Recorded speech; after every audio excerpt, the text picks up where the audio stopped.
Hello friends, आज की video में हम अफगानी सलवार बनाने वाले हैं। तो इसके लिए हमने फैब्रिक को 4 लेयर फोल्ड किया है और अच्छे से सेट कर लिया है। अब हम इस पर निशान लगाएंगे। तो सबसे पहले हम जो खुला वाला भाग है उस साइड में स्ट्रेट लाइन खींच देंगे। उसके बाद में हम लेंथ का निशान लगाएंगे।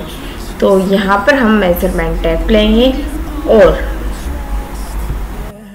का निशान हम 39 इंच पर लगाएंगे। टोटल लेंथ है 40 इंच। हमने यहाँ पर 1 इंच इसलिए कम लिया है क्योंकि नीचे की तरफ 1.5 इंच का बेल्ट और ऊपर की तरफ 1.25 इंच का बेल्ट, यानी कि लगभग 2.5 इंच हमारा यहाँ पर बढ़ रहा है। तो हम यहाँ पर 1 इंच इसलिए कम ले रहे हैं क्योंकि 1 इंच हमारा ऊपर और नीचे सिलाई में भी जाएगा तो -2 इंच ही हो जाएगा, इसलिए हमने यहाँ पर सिर्फ 1 इंच कम लिया है। अब हम यहाँ पर आसन का निशान लगाएंगे। तो आसन का निशान हमने जैसे कि 40 इंच हमारी हिप है तो 40 में डिवाइड 4 किया तो 10 और हमने यहाँ पर 5-6 इंच जैसे प्लस लिया है। यहाँ पर हम 8 इंच या 10 इंच तक भी प्लस ले सकते हैं। हमारे पास जितना फैब्रिक था उतना हमने यहाँ पर प्लस किया। और आसन का नीचे की तरफ जो हमने लाइन खींची है वो है 14.5 इंच पर और 2 इंच की हमने यहाँ पर गोलाई के लिए जगह ली है। अब हमने जो 14.5 इंच पर जो निशान लगाया था उसका सेंटर लिया और फिर सेंटर का भी सेंटर हमें यहाँ पर निकालना है। उसके बाद में हमें यहाँ पर गोलाई में शेप देना है। तो अब हम यहाँ पर गोलाई में शेप देंगे और उसके बाद में हम नीचे की मोहरी का निशान लगाएंगे। तो यहाँ पर हमने गोलाई के लिए जो आर्म होल की कर्व स्केल आती है उसका यूज़ किया है। उसकी मदद से आप आसानी से गोलाई में शेप दे सकते हैं।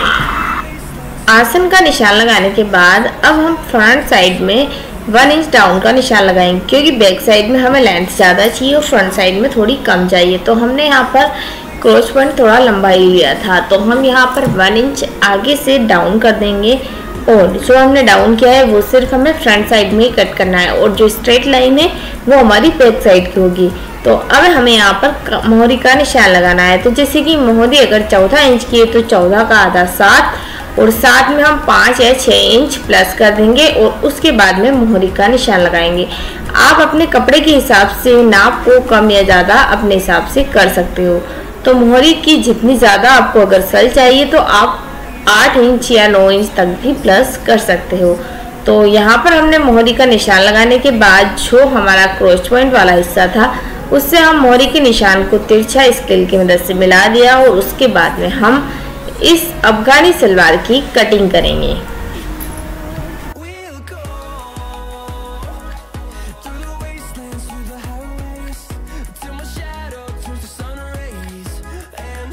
अफगानी पैंट की कटिंग होने के बाद अब हमने जो फ्रंट में डाउन दिया था उसके लिए हमें जो इस फैब्रिक की फोल्ड की थी उसको हम खोल लेंगे और दोनों हिस्सों को मिलाकर फ्रंट से फ्रंट को मिलाकर हम यहाँ पर जो डाउन दिया था उस डाउन को कट करेंगे। तो यहाँ पर आप देख सकते हो कि हमने जो पैंट की कटिंग की उसे पूरा खोल लिया है और बैक साइड में हमने कटिंग नहीं की है जबकि फ्रंट साइड में हमने 1 इंच डाउन कट किया है। तो अब हमारी पैंट की कटिंग रेडी है। अब हमारे पास जो कपड़ा बचा हुआ है उससे हम ऊपर का बेल्ट और नीचे के लिए मोहरी निकाल लेंगे। तो कटिंग को कंप्लीट करने के बाद अब हम स्टिचिंग स्टार्ट करेंगे। तो सबसे पहले हम पैंट को सिलने के लिए क्रोच पॉइंट स्टिच करते हैं। तो दोनों क्रोच पॉइंट को मिलाकर हम स्टिच करेंगे। तो यहाँ पर हम पैंट के जो दोनों हिस्से हैं उसमें से पहला हिस्सा रखा और उसके ऊपर हमने दूसरी साइड वाला हिस्सा रखकर क्रोच पॉइंट के फ्रंट से फ्रंट को मिलाकर स्टिच कर लेंगे। इसी तरीके से बैक साइड में भी हम दोनों क्रोच पॉइंट को मिलाकर स्टिच कर लेंगे। तो यहाँ पर दोनों क्रोच पॉइंट स्टिच होने के बाद हम बेल्ट को रेडी करेंगे।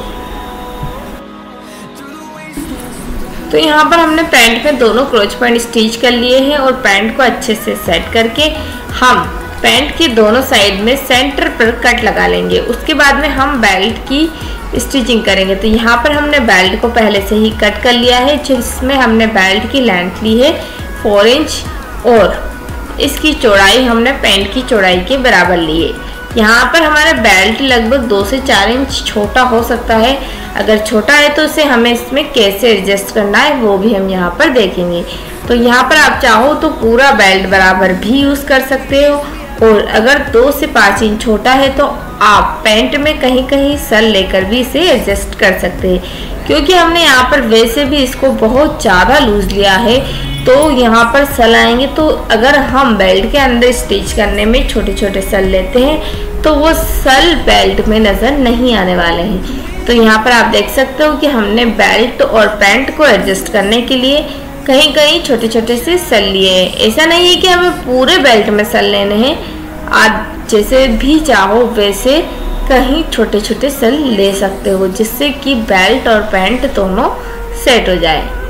तो यहाँ पर हमने पूरे बेल्ट को पैंट से स्टिच कर लिया है और बेल्ट को फोल्ड करने से पहले हमें बेल्ट में इलास्टिक डालने के लिए जगह रखनी होगी।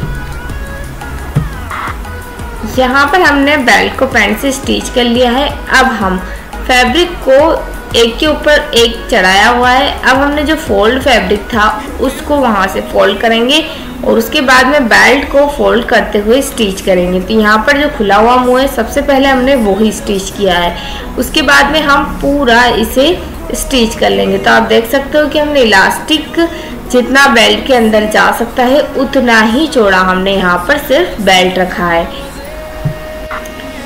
बेल्ट को हमें परफेक्ट फिनिशिंग के साथ फोल्ड करना है। उसके बाद में हम बेल्ट के अंदर इलास्टिक डालेंगे। तो इलास्टिक यहाँ पर हम कमर के हिसाब से ले सकते हैं, जैसे कि अगर कमर 25 है तो हम यहाँ पर 24 या 23 इंच का इलास्टिक ले सकते हैं। क्योंकि हिप साइज बड़ी होती है इसलिए हमें यहाँ पर और इलास्टिक लूज होता है तो हम यहाँ पर 1-2 इंच कम इलास्टिक ले सकते हैं। इलास्टिक की लेंथ कितनी कम या ज़्यादा लेनी है ये आपकी इलास्टिक की थिकनेस के ऊपर निर्भर करता है। तो यहाँ पर हमने इलास्टिक कमर से लगभग 2 इंच छोटा लिया है और उसको हमने बेल्ट के अंदर डाल दिया है।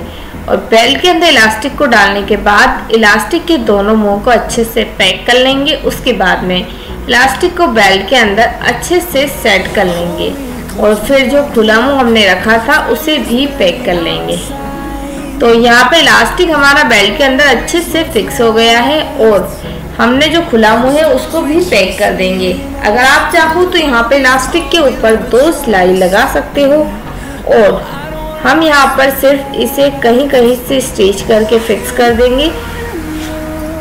बेल्ट को रेडी करने के बाद अब हम मोहरी को रेडी करेंगे। तो यहाँ पर मोहरी की जो हमने फैब्रिक लिया है उसकी लेंथ है 4 इंच और चौड़ाई है 14 इंच। तो यहाँ पर हमने इस पर पेपर बुकरम प्रेस की मदद से चिपका लिया है और अब हम इसकी एक किनार को फोल्ड करते हुए ऊपर से लेस स्टिच करेंगे जिससे कि हमारी मोहरी का लुक और भी इनहेंस होगा।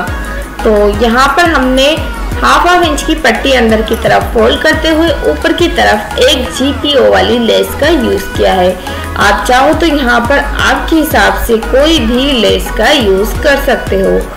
तो यहाँ पर इसी तरीके से दोनों मोहरी को हम स्टिच करेंगे और उसके बाद में इन मोहरी को हम पैंट से स्टिच करेंगे। तो पैंट से स्टिच करने के लिए सबसे पहले हम मोहरी के अंदर एक कट लगाएंगे।